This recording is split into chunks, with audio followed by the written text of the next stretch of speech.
නිසා එන දවසට ඒකට බය වෙමු.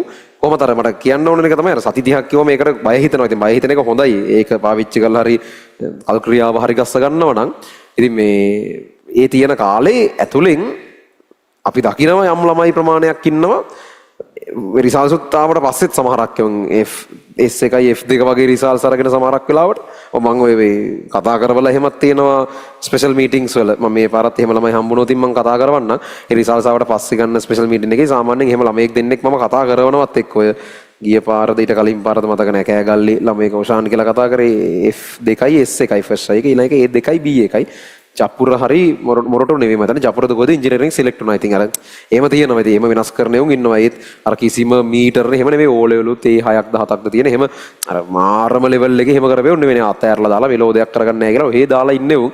අර ඒ වෙනස් වීම තමයි යෝන්නේ. ඒ කියන්නේ වාගේ මහා ලොකු රිසල්ට්ස් වල වෙනසක් ඕන නම් වාගේ ජීවිතෙත් මහා ලොකු වෙනසක් වෙන්න ඕන වැඩ කරන විදිහේ.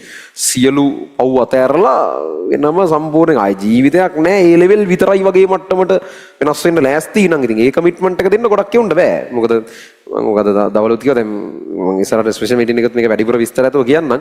ඔයාලගේ වයසත් එක්ක ඔයාලා මාර ඩිස්ට්‍රැක්ටඩ්. ඕගොල්ලන්ගේ ඔළුව තියෙන්නේ වෙන ලෝකවල. එහෙම යන්න ඉඩ වැඩිම වයසක් මේක. ඒ වයසටම තමයි ඒ ලෙවලුත් ඇවිල්ලා තින කරන්න දෙයක් නැහැ ඉතින්. අනිත් උන් වෙන වයසක ඉඳන් ඒ ලෙවල් කරනව නෙවෙයි. හැම එකම ওই වයසෙන් ඉන්නේ. ඉතින් එහෙම තියද්දිත් යම් ප්‍රමාණයකට පුළුවන් වෙලා තියෙනවනේ තමන්ගේ පොඩි වෙනම ඩිසිප්ලින් එකක් තියාගෙන වෙනම තමන්ගේ වැලියුස් ආරක්ෂා කරගෙන මේක කරන්න පුළුවන් වෙනවා. තව ප්‍රමාණයකට ෆුල් ඩිස්ට්‍රැක්ටඩ් අරකයි මේකයි යම් දේවල් ටිකක් ලොකු කරගෙන ඒක ඇතුලේ ඇත්තම ලොකු දේ අමතක කරගෙන ලොකු පසුතැවීමක් අන්තිමට ඉතුරු කරගන්නවා. ටික කාලයක් ඇතුලේ ලොකු දේවල් කොහොමත් පොඩි වෙලා පේන්න පටන් ගන්නවා. අර පසුතැවීම එන්න දරුණු වෙන්න පටන් ගන්නවා. ඕකනේ සාමාන්‍ය යන සයිකල් එක. එහෙම වෙච්ච අයලා කළා ඇති අහලා බලන්න. හරි. එතකොට ඒ ඩිස්ට්‍රැක්ටඩ් ගතිය තමයි ඕගොල්ලන්ව මේකෙන් වළක්වන්නේ. IQ එක නෙමෙයි. ඔයාලගේ හැකියාව නෙමෙයි. එක එකාට තේරෙන මට්ටම් වෙනස් ඇති. එහෙම එකක් තියෙනවා. හැබැයි ඕන එකෙක්ගේ IQ එක මේකේ A level වල A3ක් දාන්න, A2යි B1ක් දාන්න, මෙඩිසින් ඉංජිනේරින් යන්න ඇති ඇත්තටම. හරි.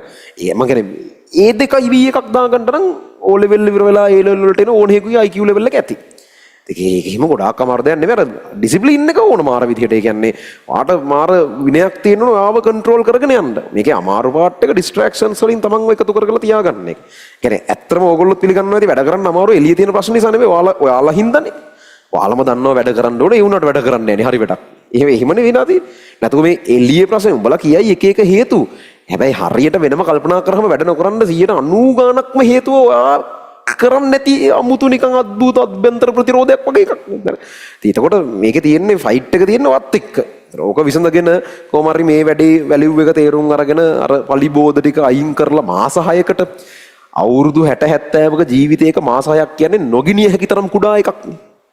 හරි. ඒ කැලල බැරිද 100% දෙන්න? ඉතුරු සියලු පලිබෝධ අයින් කළා දාලා බැරි නෑ නේ. ඕගොල්ලෝ කරන්නේ නැති ප්‍රශ්නේ එතන තියෙන්නේ. ඒ හින්දා මේ ඒව කල්පනා කරලා එහෙම වෙනස් කරොත් මම වැඩිපුර කොහොමද කින්ද මම ඒ ටික ස්පෙෂල් මීටින් එකේ කියන්නම්. අර මේ දැන් කියන්නේ ඉතින් සතියක් වුණත් තීරණාත්මකයි. ඒකයි ඉතින් සති 30ක් තියෙද්දි සතියක් කියන්නේ 30න් එකක්. ඊළඟ සතියේදී 29න් එකක්. හරි. එන්නේ ඉතින් යට තියෙන එක පොඩි වෙනවනේ. හරි. එතකොට මේ ඒ වැඩේ බරපතල වෙනවා. එන්නේ ඉතින් 30න් එකක් කියන්නේ ඒ ලෙවල් වල ලොකු පාර්ට් එකක් ඒක. මේ වෙනකන් ඕගොල්ලෝ සමහරක් වෙලාවට දවස් පිටින් නාස්ති කරාට ඒක ඒ ලෙවල් වලට පස්සේ කවර් කරගන්න තියෙන ඉඩ තියෙනවා. දැන් සති 30ක් තියාගෙන නාස්ති කරන දවසක් ආයෙ කවර් කරන්න බෑ ඉතින් ඈ. ඒතර තමන් නාස්ති කරන විනාඩි 5ක් ගානේ ඔළුව ඇතුලේ හින ගින්නක් යන්න ඕන. මේ විනාඩි 5 ආයෙ අල්ලන්න වෙන්නේ නැහැ. ඒතර මේ විනාඩි 5 ඇතුලේ ඔයාගේ A level result එක අඩු වෙනවා. ඒතර A level result එකේ drop වීම ඔයාගේ අනාගතේ මාර ඛේදවාචක නිර්මාණය කරන්න පුළුවන්. ඒතර නාස්ති කරන හැම වෙලාවකම එහෙම හිත නාස්ති කරන්න. එහෙම හිතත් නාස්ති කරනවා කියලා කියන්නේ ඛේදවාචක ඕකේ ඛේදවාචක වලට අවුලක් නැහැ. මම නාස්ති කරනවා වගේ ගේම ඉල්ලක් නේ. කවන්නේ නැහැ. ඉතින් ඔයා ඒ කියන්නේ ඒක දැනගෙන කෙලව ගන්න අඩු ගානේ. ඒ කියන්නේ විනාඩි 5ක් ගන්න දැන් ඔය නාස්ති කරද්දී ඔක හිතෙනවනේ. ඒ කියන්නේ කාලකන්ණි වෙනකොට ඔක හිතෙනවනේ. ෆෝන් එක ඔබ ඉද්දි හිතෙනවනේ දැන් මම පාඩම් කරන්න ගත්තේ ඒත් මම මේ ෆෝන් එක ඔබ ඉන්නවා කියලා තමන් ගැන එන කලකිරීමක් එක්ක ෆෝන් එක ඔබනවා. ඕකනේ වෙන්නේ. ඒ කියන්නේ ඊටු ටිකක් බලය. ඒක වෙනස් වෙන්නේ නැහැ. පසුතැවීමකින් ෆෝන් එක ඔබ ඉන්නවා. ඕකනේ කරන්නේ. ස්ටේටස් බලන්න ගත්තේ බලලා එනවා බලන්නේ. ඉතින් මෝඩ හරක දැන් පාඩම් කරන්නේ උදේ ඉඳන් හිතාගත්තේ වුනේ කී බලනවා. ඒක තමයි යන්නේ. ඒක තමයි හැටි. ඉතින් ඒවා සෝෂල් මීඩියා ඩිසයින් වෙලා තියෙනෙත් එහෙම තමයි. ඉතින් ඒවා යාළගේ බිස්නස්. ඉතින් යාළා උත්සාහ කරනවා යාළගේ බිස්නස් එක උපරිම ලෙවල් එකට හදන්න. ඒක ඇතුලේ යාළගේ බිස්නස් එක සාර්ථක වෙන්නේ මිනිස්සු එක ඇතුලේ නදවා තියාගත්තොත් තමයි. ඒකට කරන්න පුළුවන් උපරිම දන්න සෙල්ලම් ඔක්කොම බිලියන ගණන් වියදම් කරලා උන් කරනවා. ඉතින් අපිට බෑ ඒවත් එක්ක හැප්පෙන්න. අපි බොහොම පොඩි මිනිස්සු ඒගොල්ලෝ හදලා තියෙන ඇල්ගොරිතම් ඇතුලේ. අපි බුද්ධිමත් වෙන්න ඕනේ. ඒවට ඒ විනාඩි 5 කියන්නේ උගුලක් කියලා තේරුම් ගන්න. ඕකට විනාඩි 5න් ගිහිල්ලා ආපෙවුන් නෑ. හරිද? විනාඩි 5න් ගියපෙව් විනාඩි 50න් 60න් පැය ගණන් වලින් එන්නේ. ඒක තමයි යාළගේ මෙව එක. ඒකට යාළගේ බිස්නස් එක හදාගන්න, යාළගේ වෘත්තිය සාර්ථක කරගන්න ඒගොල්ලෝ මහන්සි වෙනවා. ඒත් ඔයාලට ඕනේ ඔයාලගේ වෘත්තිය සාර්ථක කරගන්න ඕගොල්ලන්ට ඒකට අහු වෙන්නේ නැතුව ඉන්න පුළුවන් වෙන්න ඕනේ.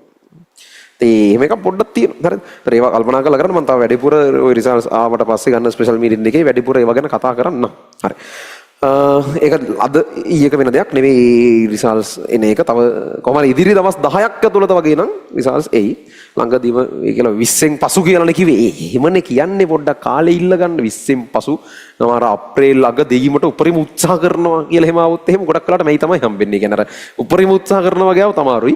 උත්සාහ කරනවා වගේවත් සමහර කෙනෙක් ඉන්න තියෙනවා. ඒවා ඒක හැසිරෙන විදි තියෙනවා. ඒවල බලමු ඉතින් කොහොමත් අද හෙට කියලා බයේ වැඩ කරන්න නැතුව ඉන්න එපා. සහ ඔය කාලේ මදිත් නෑ. ඔය කියන්නේ අනේ ලේසි කියලා නෙවෙයි කියන්නේ.